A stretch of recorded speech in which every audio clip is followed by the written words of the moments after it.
અને પત્નીને કદાચ જવાનું હોય ભગવાનના ઘેર અને પતિને એમ કે લે હેડો ને માર જોડે આવશે? ના ના, કોઈ એક વખત હું મારું તો હવે તમને લઈને જ જાઉં, હેડો આવશે? કેમ ના આવે ને? હા તો તમારું કોઈ નથી, તમારી માત તમારી થશે, મારો રામ. આ વાતે સાબિત થાય કે નહીં થાય ને?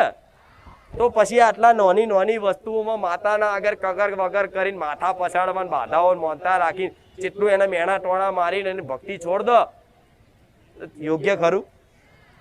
અરે દુઃખના પહાડ તૂટી પડતા પણ તમારો વિશ્વાસ ના ડગર એટલે સમજી લો તમારું કલ્યાણ થઈ ગયું.